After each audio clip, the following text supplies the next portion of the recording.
I need to draw it again. Not quite so detailed this time. We have an incident wave. We have a reflected wave. And we have a transmitted wave. And here are the two things we really want to calculate. One is the reflection coefficient.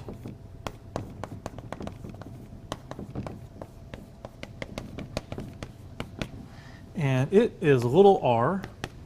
And it's really just this wave divided by this wave, or the amplitude of this wave divided by this wave. So we could write it as E naught r over E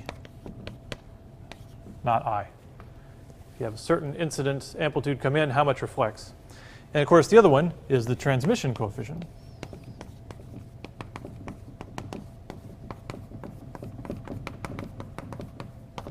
Little t, and little t is just E naught t divided by E naught I. So how much of the electric field incident, how much of it gets into the material. That's the two things we want. Before we go off on those in detail, a couple of things I want to remind you is here we are talking about an infinite plane wave. So I draw it as a single little wiggle, and maybe I draw a few little E-field vectors for you. But remember that we have an infinite plane wave. And when I draw this, I mean an infinite surface. Hits an infinite surface. And when we write e to the I j, or e to the j kx minus omega t, anytime we write a sinusoid, that sinusoid goes on forever, for infinite time. So anytime you're working with plane waves, it's always an approximation. You never really have a plane wave. And when we're calculating this reflection and transmission coefficient, we're going to use it in our everyday life, even though we never have infinite planes. Okay? So it is an approximation, but it's a very good approximation. So if that's true, but for now, let's go with the idealized version. Infinite, everything's infinite. Okay? So if that's true, then no place or time is special. What I mean by that is, say we have the giant plane wave coming on to the giant infinite plane. Okay? We're going to calculate the reflection coefficient. How much is the incident E field and the reflected E field? There's no reason that it should be one value here and different value here. Okay? The reflected E field here has to be the same as the reflected E field amplitude here, because there's no difference between those. It's infinitely large. You can't really call one place special. And it's also true that if we look at the incident and reflected E field here at one time, and we wait 10 seconds or 50 years, that ratio has to be the same at another time, because there's nothing special about any one time. Everything goes on forever here. Whenever something is infinite, you can't figure out a special place, right? If you have an infinitely long string, where's the center? You can't define the center. So no place or time is special in this system. So what that means is, so R and T can't depend on space or time.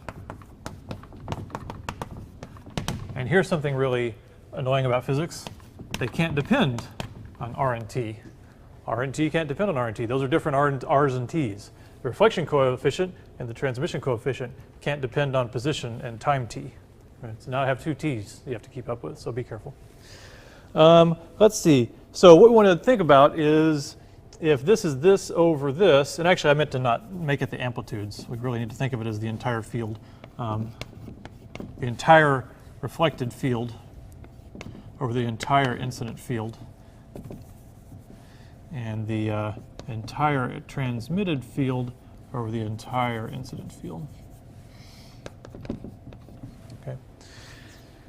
So if we're going to calculate this and it needs to not depend on space or time, then the parts that depend on space and time have to be equal. And the only part is the phase in the oscillating part. Okay? So what that means is Ki dot R minus omega I t for the incident has to equal Kr dot R minus omega RT, and it also has to equal kt dot r minus omega t t. All the parts that depend on space and time have to be the same all the time. That's the only way you'll have a case where r, and little t, reflection and transmission, are independent of space and time. Okay? So we're doing some of these boundary conditions not mathematically, we're sort of doing them by discussing them. And let's get even more specific. If this is true everywhere, it must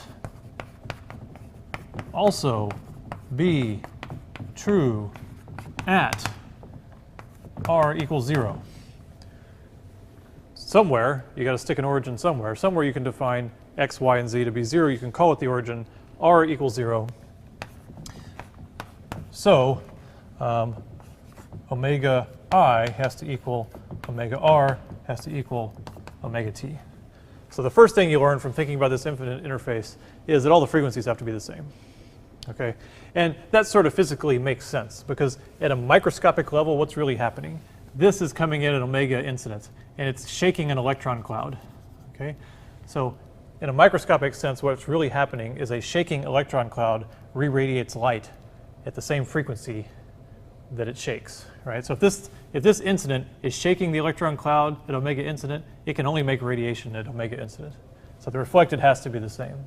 And same for the transmitted. You can't shake electrons at one frequency and have another frequency of light come out. It's always the same.